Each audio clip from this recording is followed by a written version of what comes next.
विद्यार्थियों, आज की क्लास में हम देखेंगे महान उपन्यासकार मुंशी प्रेमचंद का उपन्यास गबन।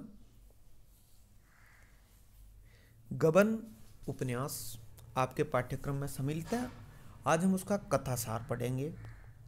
कथासार हम संक्षिप्त में समझेंगे, देखेंगे। आप इसको विस्तृत उपन्यास ला करके एक बार विस्तृत रूप से आपको पढ़ना है और समय समय पर PDF भी उपलब्ध प्रत्येक भाग की आपको क्रमशः करवाई जा रही है।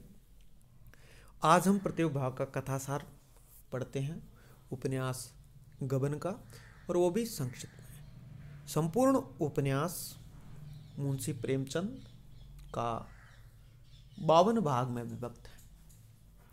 इस उपन्यास के बारे में जैसे इसका सामान्य परिचय हम पढ़ चुके हैं, इसमें विशेष क्या है हम पढ़ चुके हैं। इसका विशेष जो मुख्य पात्र हैं रमानाथ, उसका चरित्र चित्रण भी पढ़ चुके हैं।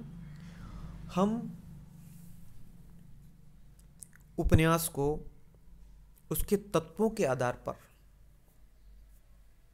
मूल्यांकन करें इस गबन का, उससे पूर्व हम कथासार पढ़ते हैं। हमें कथासार का पता होना चाहिए। कथा का सार जो संपूर्ण उपन्यास का सार है, या कथानक भी कह सकते हैं जिसको, जो पहला तत्व होता है कथानक, कि इसकी सार क्या है, इसकी मुख्य कहानी क्या है, कथानक क्या है, कथा वस्तु क्या है, कथासार। इस सब प्रश्न अगर आए तो आप इस प्रकार से इसका कथासार आपको संक्षिप्त में 500 शब्दों में लिखना होता है।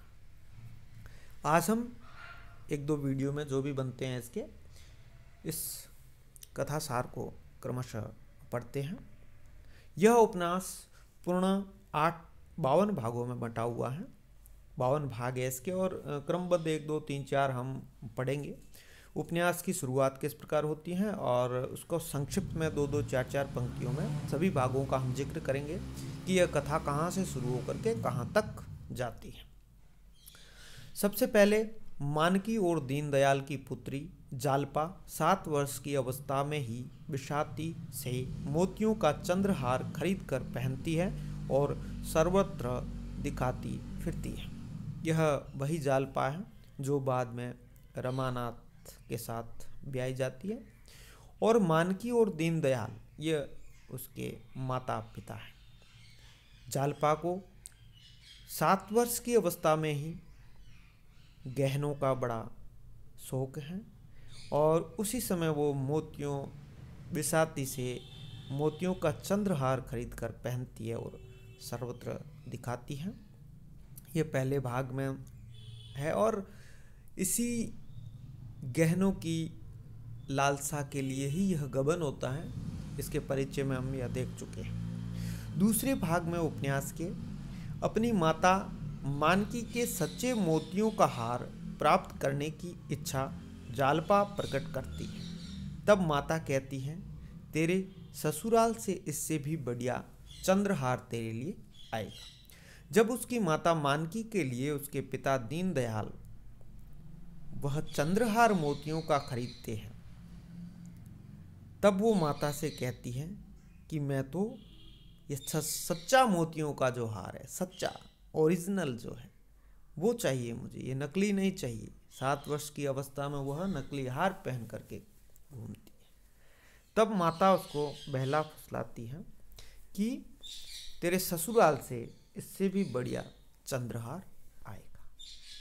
यह एक आकांक्षा पैदा हो जाती है उसके मन में कि सच में जब मेरी शादी होगी तब मेरे ससुराल वाले जरूर ही सभी गहनों के साथ चंद्रहार भी लाएगा।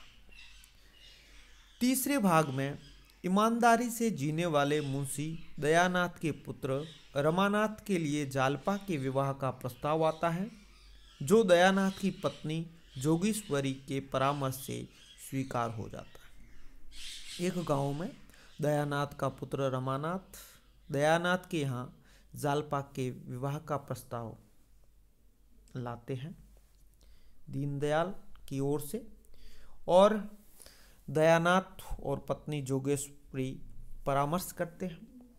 वैसे दयानाथ रमानाथ की हरकतों से परेशान थे, या वो इतना अच्छा नहीं मानते थे कि इस घर की सारी जो चला रहे हैं खर्च वो दयानाथ से चल रहा था। रमानाथ उस समय गृहस्थी में नहीं पड़े थे, तो वो सैर सपाटों में खेलने कूदने में ही व्यस्त थे। दयानाथ के मना करने और जोगेश्वरी के दबाव के बाद यह रिश्ता स्वीकार किया जाता है। और अब भी वो जालपा के मन में उस चंद्रहार आज भी इच्छा है उसकी कि वह चंद्रहार उस विवाह में वो ले आए। चौथे भाग में विवाह की भरपूर तैयारियां की गई। दयानाथ अपनी हैसियत से अधिक गहने कपड़े खरीदते हैं, गहने उधार लिए गए, केवल चंद्रहार नहीं खरीदा। दयानाथ ने अपने पुत्र रमानाथ के विवाह के लिए, जो रमानाथ इस उपन्यास का प्रमुख पात्र है, अपनी हैसियत से अधिक उधार वगैरह लेकर के भी गहने खरीदे। काफ़ी गहने थे, पर संयोग से जो जालपा के माताजी ने उसके मन में वो बिठा लिया था कि ससुराल से आएगा, वह संयोग से चंद्रहार नहीं खरीदा गया। और पांचवा जो भाग है उसमें वह बारात आती है रमानाथ की।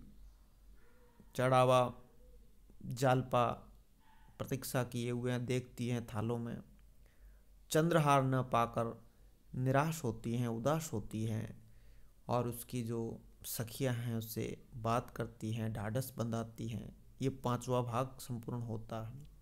छठे भाग में दयानाथ पर बाजार की उधारी चुकाने का दबाव था, विशेषतः सर्राफ का तकाजा। सर्राफ का यहाँ मतलब सुनार से है। अब जो उधार लेकर के घी पिया गया था, अब वो उधारी चुकाने का दबाव बढ़ रहा था। रमानाथ के पिता दयानाथ पर शादी हो गई थी, जालपा रमानाथ या दयानाथ इनके घर आ गई थी, ससुराल आ गई थी। अब सर्राफ जो सुनार है, गहने बना कर दिए वो मांग रहे थे, उनको वह चुकाने में असमर्थ थे पैसे। उन्होंने रमानाथ से कहा कि अपनी पत्नी से कुछ गहने वापस ले लो, जिन्हें बेचकर बाजार का हिसाब चुकती कर दें। रमानाथ अब तक अपनी पत्नी के सामने अपना घर संपन्न होने की डींग मार चुका था, अतः ऐसा प्रस्ताव कैसे करें। देखिए, हम कभी कभी अपना दिखावा इतना कर लेते हैं, इतना खर्च कर लेते हैं कि हम बाद में उस कर्ज से उलझ जाते हैं। इनके भी यही हालात थे। दयानाथ सोच रहे थे कि बहू गहने दे देगी, कुछ वापस दे देंगे तो अब कर्ज उतर जाएगा। कुछ पैसे बचत थे वो शादी में पूरे खर्च कर दिए थे। उनकी एक सामान्य नौकरी थी दयानाथ के, उस तनख्वाह में वह घर नहीं चल पाता था।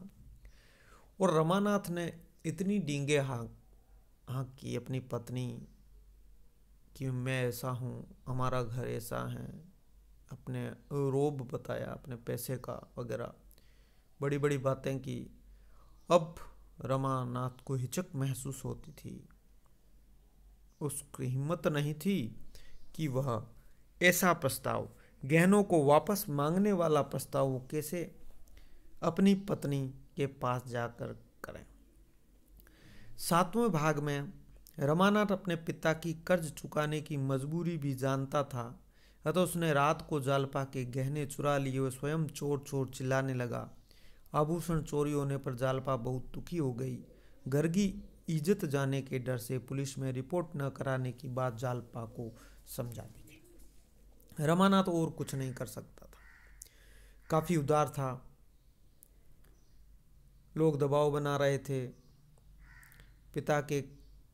पिता ने तो मांगने के लिए कहा था, दबाव बना रहे थे रमानाथ पर, लेकिन रमानाथ ने तो वह गहने चुरा लिए और चोर चोर करके चिल्लाने लगा। जालपा को यही लगा कि चोर चुरा गया। रमानाथ ने अपना काम कर लिया। घर की इज्जत जाने के डर से जालपा को भी समझा दिया कि पुलिस में रिपोर्ट कराने की भी आवश्यकता नहीं है, कोई फायदा नहीं है। अगला 8वां भाग है। दयानाथ ने जालपा के 2500 के गहने घाटा खाकर 1500 में सर्राफ को बेच दिए। जालपा अपने आभूषणों के लिए बहुत उदास रहने लगी। उसे अपने पति रमानाथ पर गुस्सा आ रहा था कि वह अपने संपन्न पिता को कहकर उसके लिए वैसे ही गहने और नहीं बनवा रहा था। दयानाथ ने जालपा के 2500 के गहने घाटा खाकर 1500 में सर्राफ को बेच दिए। देखिए, क्योंकि लेते और देते सर्राफ दोनों ओर से कमाते हैं। जालपा अपने आभूषणों के लिए बहुत उदास रहने लगी कि उसके जो गहने थे, चंद्रहार नहीं था, उससे तो पहले से ही वो उदास थी। अब बाकी वाले गहने भी उसके चोरी हो गए। उसे अपने पति पर भी गुस्सा आ रहा था कि पति जो बड़ी बड़ी बातें कर रहा था वह अपने पिता से कहकर उसके वैसे ही गहने क्यों नहीं बनवा रहा है। तो यह जो 8 भाग इसका हमने सार अभी देखा है। हम ज़्यादा लंबे वीडियो नहीं करेंगे, धीरे धीरे अगले भागों का भी अध्ययन इस उपन्यास के हम देखेंगे। और ये संक्षिप्त हैं, याद रखने योग्य हैं।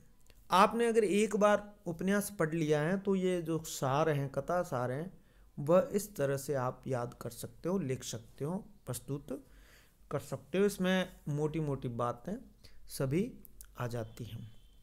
इस वीडियो में इतना ही, बाकी वाला बाद में देखें। धन्यवाद।